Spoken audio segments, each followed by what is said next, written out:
perubahan ya di bab yang ke-11, yaitu menyatukan nilai subkultur.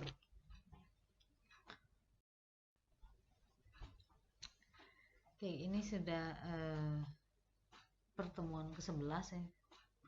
Dari beberapa pertemuan yang lalu sebenarnya kita sudah banyak sekali membahas tentang manajemen perubahan itu sendiri. Nah, pada masa transisi, manusia-manusia yang berada dalam satu institusi dia mengalami tekanan, mungkin juga mengalami rasa takut, mungkin juga mengalami cemas, tidak percaya, dan akhirnya bisa merenggangkan ikatan dalam satu institusi. Nah, manusia-manusia atau orang-orang yang ada di dalam organisasi atau para karyawan malah dia akan meningkatkan ikatan emosional pada kelompoknya. Nah, akibatnya nilai-nilai perlawanan dan ikatan yang kuat pada subkultur ini bukan kepada institusi. Nah, subkultur ini bisa berupa ikatan kelompok kerja, jadi misalnya unit-unit usaha, kemudian divisi, kemudian proses bisnis, profesi atau fungsional. Bisa juga ikatan emosional seperti misalnya gender, asal-usul daerah atau etnik, kemudian bisa juga kesamaan alma mater. Ini sebenarnya bisa terjadi karena memang manusia ini memerlukan pegangan ya dalam menghadapi ketidakpastian. Jadi para karyawan ada di dalam organisasi, dia merekonstruksi arti atau meaning ini melalui pendalaman, misalnya dengan dialog atau biasa kita kenal dengan istilah curhat pada kelompok yang mereka rasakan dekat atau sebahasa atau senasib. Nah, transformasi nilai dalam satu institusi ini tidak bisa langsung dilakukan melalui kultur organisasi itu sendiri. Misalnya dengan langsung mendeteksi nilai yang cocok yang bisa diterima oleh semua unit, semua profesi, atau terutama tentang lintas fungsional. Nah, misalnya tentang komitmen, loyalitas, kemudian mutu, keterbukaan. Nah, ini nilai-nilai ini adalah nilai-nilai universal. Ini bisa diterima oleh seluruh karyawan ada di dalam organisasi. Nah, transformasi nilai dalam organisasi ini perlu menyentuh akar budaya itu sendiri, yaitu nilai-nilai subkultur. Nah, jadi perubahan ini sebenarnya tidak akan efektif jika hanya ditujukan pada nilai-nilai yang di seluruh organisasi, tapi lebih menyentuh akar budaya itu sendiri. Oke, kita bahas yang pertama, perubahan ini tidak berbentuk linear. Mungkin kebanyakan kita ini berpikir bahwa kemajuan yang dicapai dalam satu proses ini merupakan perubahan yang berbentuk linear. Nah, setelah melewati tahap perubahan, terutama tahap pertamanya ya, kita bisa mungkin dengan mulus memasuki tahap yang kedua, tahap ketiga, dan seterusnya. Mungkin sama kayak kalau kita mengeja ya, mulai dari huruf A, B, C, D, dan seterusnya. Nah, transformasi organisasi ini dilakukan dengan menyentuh nilai organisasi yang memang perlu mempertimbangkan berbagai kemungkinan yang muncul dari sisi karyawanan. Jadi kita tuh perlu menyadari bahwa tingkat kemajuan yang dicapai dalam perubahan itu bisa bentuknya spiral ya. Jadi kayak per, jadi tidak melulu dia berbentuk lurus. Jadi perbandingan antara tingkat kemajuan dan waktunya ini bisa berbentuk spiral. Nah, dalam proses transformasi nilai ini tidak bisa hanya berhadapan dengan satu atau dua orang atau misalnya satu atau dua kelompok. Nah, ketika kita bicara tentang perubahan transformasi nilai ini tentu hubungannya dengan puluhan kelompok, dan masing-masing kelompok ini bisa bereaksi. Jadi bukan hanya terhadap stimulus perubahan dari atasan saja, tetapi terhadap respon kelompok atau subkultur lainnya. Jadi karena kita tadi berhadapan dengan banyak kelompok. Nah, beberapa kelompok mungkin akan mendukung, namun mungkin beberapa lagi akan menolak, bahkan mungkin ada yang memang benar-benar tidak mau atau enggan untuk menerima.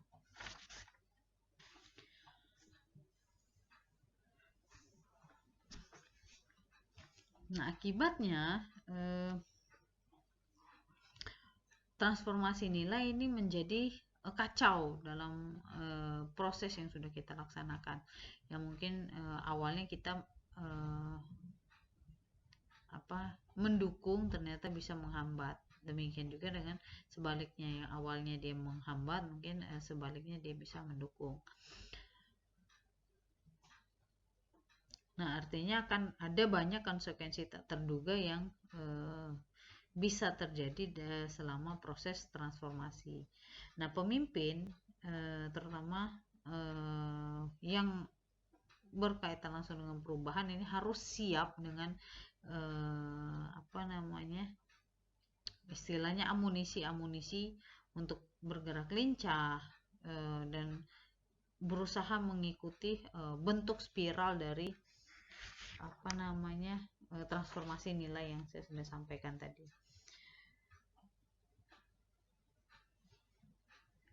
Nah, selanjutnya memetakan subkultur dalam organisasi. Nah, dalam masa transisi, budaya perusahaan atau institusi ini bisa terpecah-pecah ya dalam kelompok-kelompok. Misalnya di dunia pendidikan ya, di kampus, di universitas dan dunia usaha. Misalnya di universitas negeri ya, mungkin kalian punya teman di universitas negeri. Ini tentu budayanya berbeda antara fakultas ekonomi dengan fakultas ilmu budaya. Kemudian misalnya fakultas kedokteran dengan fakultas teknik. Nah, fakultas ini masing-masing dia punya subkultur. Nah, subkultur ini dibentuk oleh kumpulan orang-orang pada masing-masing jurusan atau keahlian. Jadi contohnya kalau misalnya di kampus saya dulu, anak-anak manajemen ini cenderung kehidupannya hedon dibandingkan dengan anak akuntansi. Ini kalau di zaman saya dulu ya. Kemudian anak akuntansi ini cenderung rajin, kemudian senang belajar, pendiam, biasanya seperti itu dibandingkan dengan manajemen. Ini kalau di kampus saya dulu ya. Kemudian fakultas ekonomi ini memang cenderung berbeda dengan fakultas ilmu budaya. Orang-orangnya ini pasti akan berbeda. Nah, ini contohnya. Nah, begitu juga dengan di perusahaan ya. Jadi semakin besar perusahaan tentu semakin terdiversifikasi produk dan pasar suatu perusahaan. Nah, maka tentu akan semakin besar muncul subkultur.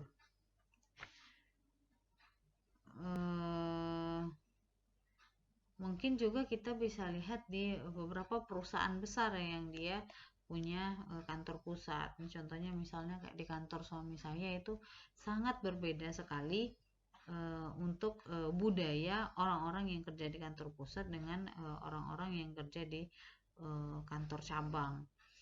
Sebagian besar orang yang bekerja di kantor pusat ini orang-orang yang muda, agresif, kompetitif, yang mungkin bisa saya katakan lebih banyak generasi Z. Ini kayaknya pernah tayang ya di Metro TV ya tentang FIF. Nah, sangat berbeda dengan yang ada di cabang-cabang di setiap provinsi. Nah, selanjutnya kita akan membahas tentang masalah atau tantangan untuk menentukan nilai-nilai subkultur. Ini ada isu-isu yang dibahas, yaitu dominasi satu subkultur, kemudian subkultur yang lemah, fragmentasi subkultur yang luas, serta fragmentasi subkultur yang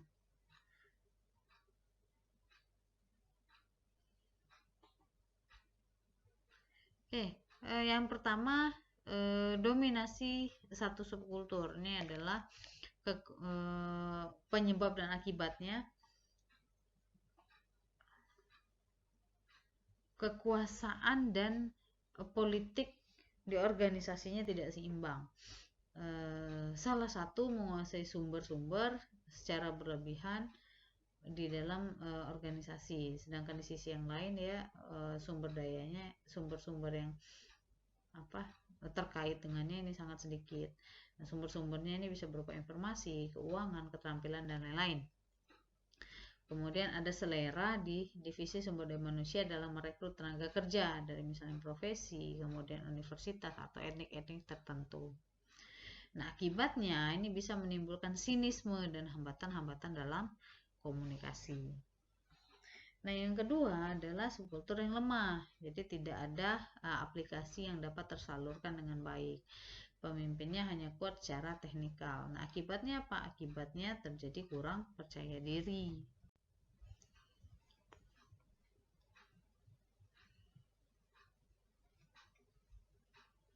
Nah, selanjutnya dominasi satu subkultur.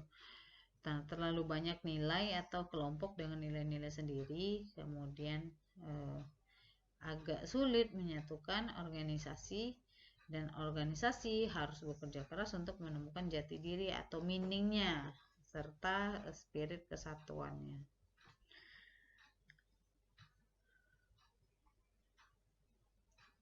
Dan yang terakhir ada fragmentasi subkultur yang luas. Ini pergantian pemimpin yang berkali-kali tanpa visi yang jelas dengan interest masing-masing yang berbeda-beda.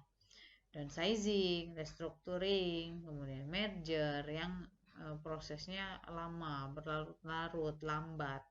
Nah, ini bisa menghancurkan nilai-nilai lama dan tidak ada yang menaruh minat terhadap rekonstruksi nilai-nilai baru.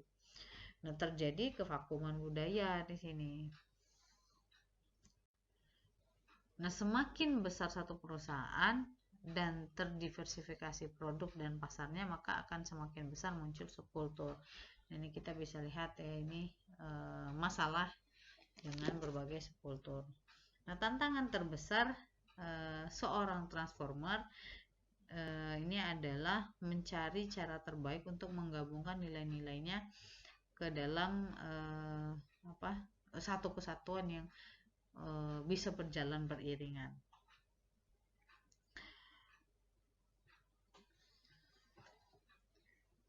Nah, kalau kita kaitkan dengan bab 5 dan bab 6 ya, ada melihat, percaya, bergerak, dan menyelesaikan. Jadi ini kaitannya tentu dengan integritas ya, kesabaran, ketekunan, kecerdasan. Jadi tanpa integritas masing-masing kelompok atau subkultur ini tentunya ingin mengedepankan nilai-nilai kelompoknya masing-masing ya. Jadi semangat mencari konsensus untuk memperoleh makna kolektif ini memperluas proses pencarian. Nah, ini dijelaskan di bab melihat, percaya, dan bergerak serta menyelesaikan. Dan kalau masih ingat, ini di tahap menyelesaikan itu adalah menentukan nilai-nilai kolektif, kemudian menemukan makna atau jati diri bersama. Ini kalau masih ingat ya, di bab 5 dan bab 6 ya.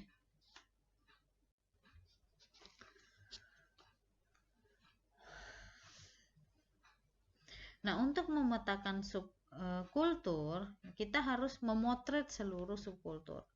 Nah, tetapi untuk memotret subkultur ini bukan sesuatu yang gampang, karena memang subkultur ini bukan sesuatu yang bersifat tangible, bukan sesuatu yang kasat mata. Subkultur yang lemah ini tidak akan tampak di depan lensa kamera kita. Artinya dia memang tidak bisa terlihat, tidak bisa dipegang, tidak terlihat secara kasat mata. Nah, subkultur yang dominan ini bisa saja merupakan sub dari subkultur lainnya. Jadi dia merupakan sub dari subkultur. Kalau kita sebagai orang lama di dalam perusahaan atau dalam satu institusi, tentu kita bisa melihat subkultur-subkultur dengan jelas. Namun batasan-batasan dan nilai-nilai yang mungkin bisa jadi agak bias karena kita melihat dari angle yang berbeda dari orang lain. Karena ketika kita bicara angle atau sudut pandang, tentu ketika sudut pandangnya berbeda maka hasilnya akan berbeda. Jadi kita melihat satu titik dari dalam gedung tentu tidak akan sama dengan kita melihat dari atas. Nah, ini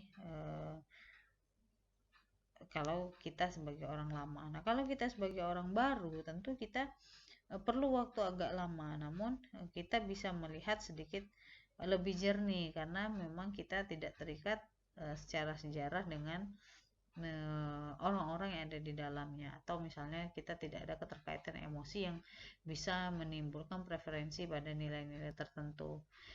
Namun cara kita melihat ini bisa dibiaskan orang-orang sejak awal yang menjadi filter untuk orang-orang lain mendekati kita.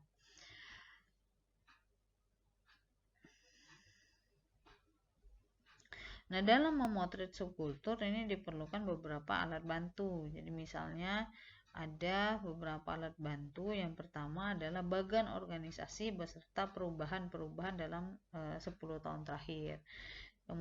Kemudian career track dari tokoh-tokoh kunci baik formal maupun informal. Nah, kemudian hubungan kerja serta proses bisnis dan forum-forum diskusi yang melibatkan berbagai kelompok. Nah, pemotretan ini bisa dilakukan dengan observasi, dengan field study, bisa juga dengan survei, wawancara mendalam, dan teknik-teknik lainnya.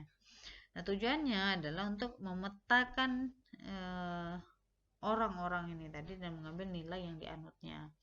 Nah, nilai-nilai itu harus digali, jadi bukan cuma sekedar diucapkan, tapi juga apa yang dia kerjakan. Misalnya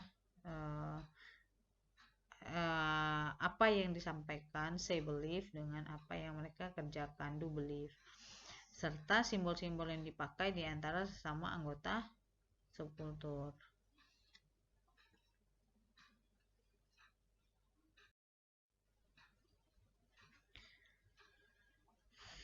Nah, ini treatment terhadap masing-masing subkultur ya. Jadi ada 2, subkultur yang eksis dan bersemi serta subkultur yang lemah atau laten. Nah, contoh nilai-nilainya, tradisi anti amplop di divisi surat kabar sebuah usaha penerbitan. Karena beberapa beberapa perusahaan ini kadangkala perusahaan surat kabar nih kadangkala dibayar ya, sama kayak kalau kalian mengadakan acara atau kalau ada liputan, biasanya orang-orang yang meliput itu biasanya dia minta biaya ya untuk melakukan peliputan. Ada seringkali seperti itu. Nah, kemudian ada nilai komunikasi yang tidak hidup pada divisi humas kantor pemerintah. Nah, treatmentnya yang pertama kita harus melakukan legitimasi nilai subkultur dan memberi pengakuan. Kemudian kita juga harus mengangkat tokoh-tokoh. Jadi harus ada tokoh sebagai bisa dikenal dengan istilah corporate hero. Kemudian bisa juga menjadikan cerita resmi yang harus disampaikan oleh pimpinan dalam setiap seremonial perusahaan. Nah, ada masalah dalam memotret subkultur ya. Ada pemimpin perubahan dan masalah. Tadi saya sudah ceritakan di depan, ada orang lama dari dalam perusahaan dan orang yang sama sekali baru ini biasanya berkarir di luar perusahaan atau institusi, dan yang ketiga adalah orang asing. Nah, untuk orang lama ini dia masalahnya adalah kemungkinan besarnya ini akan terlihat jelas namun bias oleh kacamata fungsinya. Nah, sedangkan orang yang sama sekali baru yang biasanya berkarir di luar perusahaan, dia memerlukan waktu yang cukup lama untuk mengenal subkultur. Nah, kemungkinan besar dia juga menerima informasi bias dari toko-toko kunci. Nah, yang ketiga ini adalah orang asing. Nah, orang asing ini kemungkinan kurang peduli dengan subkultur. Nah, ini saya sudah sedikit singgung ya tadi treatment terhadap masing-masing subkultur. Jadi ada subkultur yang eksis dan bersemi, dan ada subkultur yang lemah atau laten. Ini ada contoh nilai dan treatment dan cara praktisnya.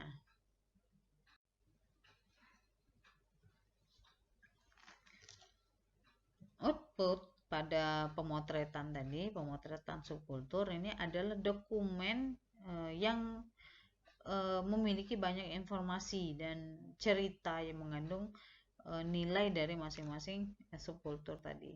Nah, ini bisa digali dari berbagai sisi, misalnya dari riset, observasi, dialog, penggalian sejarah, dan lain-lain. Nah, saat ini masalahnya adalah bagaimana menyatukan nilai-nilai yang masih dominan dengan nilai-nilai subkultur.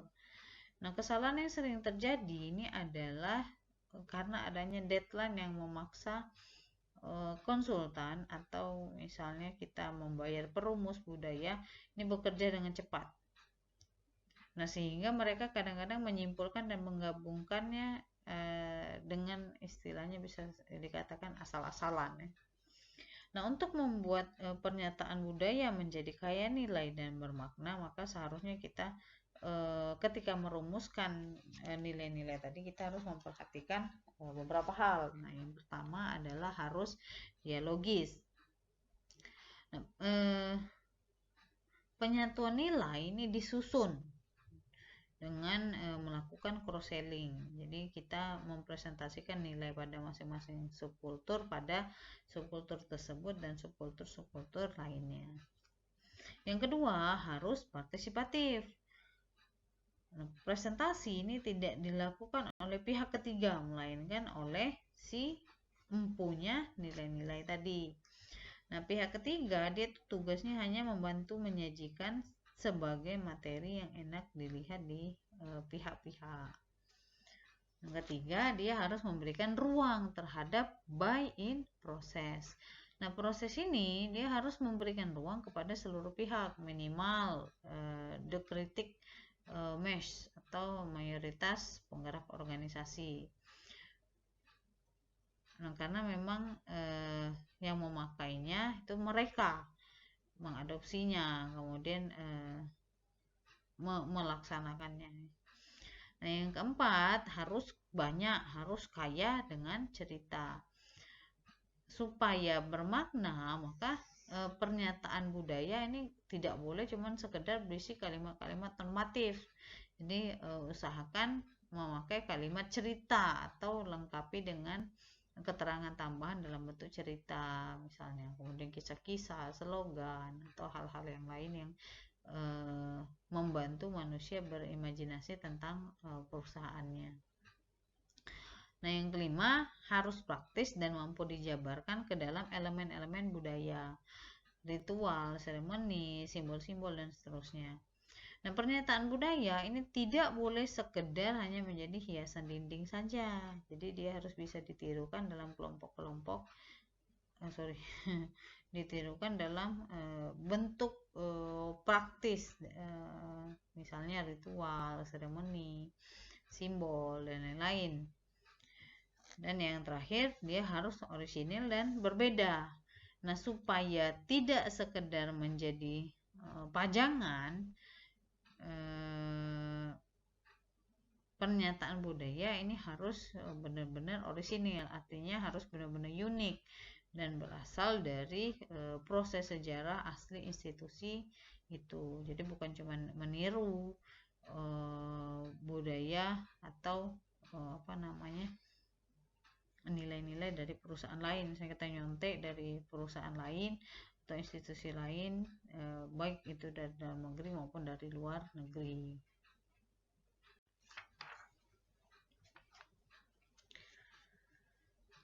Nah, yang terakhir adalah visioning. Nah, visioning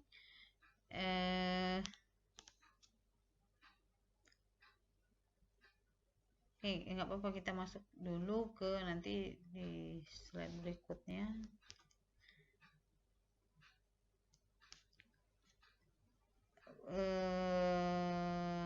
Kita untuk ada proses untuk menyatukan nilai-nilai budaya korporat. Yang pertama, kita harus membahas asal mula munculnya nilai-nilai satu kelompok, misalnya tentang bagaimana sejarahnya, siapa yang memulainya, dan apa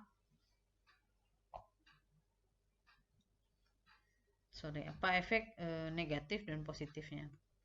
Kemudian yang kedua adalah jati diri kelompok. Nah, kenapa kelompok ini bisa eksis? Apakah ini masih dibutuhkan? Apa saja karakter yang menyatukannya dan lain-lain. Yang ketiga, simbol-simbol kelompok. Nah, kalau ini diumpamakan manusia, ini manusianya apakah personifikasi kelompok ini? Kemudian misalnya usianya berapa, profesinya apa, bagaimana sifatnya.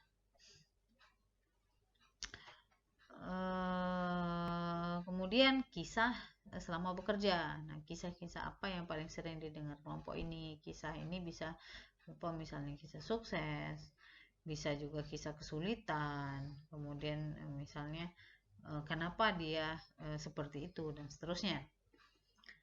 Yang berikutnya adalah ritual yang mewarnai kelompok. Nah, ritual seperti apa yang menjadi kebiasaan kelompoknya, latar belakangnya kenapa, dan kapan ritual ini dilakukan. Kemudian haruskah ritual itu dipertahankan atau dihentikan. Nah, yang berikutnya adalah bahasa yang digunakan. Nah, misalnya apa bahasa percakapan yang khas di kelompok ini, bagaimana latar belakangnya, kemudian apakah bahasanya teknis, dan apakah bahasa ini bisa dipakai atau ada kaitannya kah dengan induk institusi. Kemudian disiplin, apakah arti disiplin bagi kelompok ini, apakah mereka menilai sudah cukup disiplin, seperti apa disiplin yang sebaiknya dilakukan di kelompok ini. Berikutnya adalah cara kerja. Nah, cara kerja ini berkaitan dengan apakah bentuk kerja rutin atau berubah-ubah. Kalau misalnya kerja rutin, apakah pekerjaannya itu membosankan? Karena beberapa orang ini tidak cocok di pekerjaan yang memang bentuknya rutin kan, atau apa saja yang bisa menghambat pekerjaan mereka.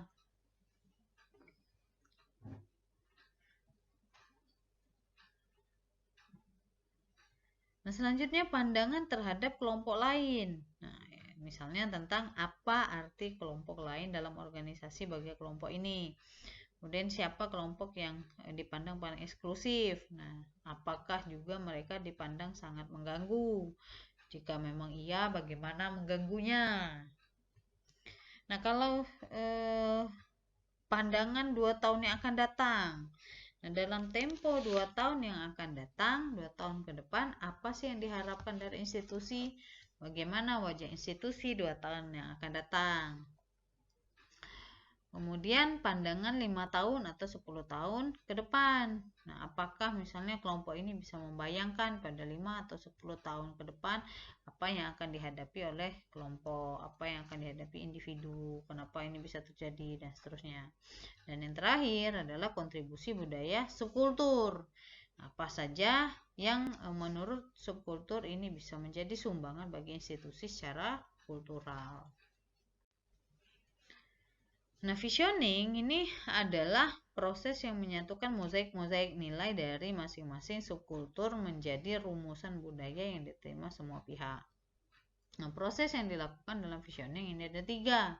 Yang pertama, merumuskan nilai-nilai masing-masing subkultur.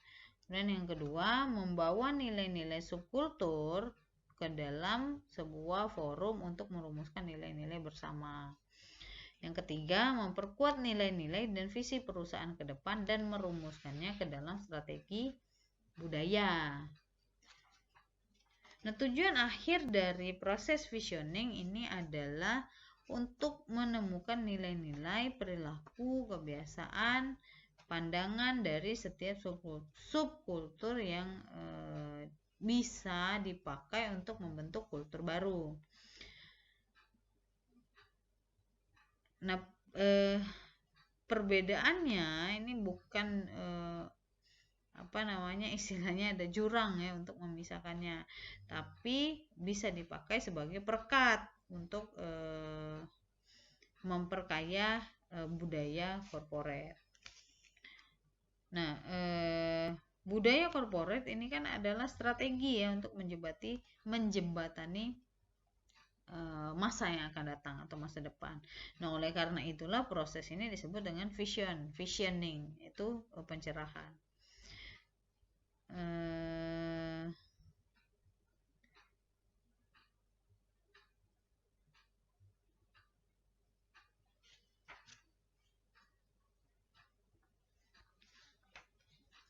Nah, baik, untuk visioning sendiri bisa saja kita melibatkan tokoh-tokoh visioner ya untuk menceritakan visi tokoh-tokoh ini di masa yang akan datang, kemudian misalnya membahas juga tentang situasi persaingan dan apa yang akan mereka lakukan.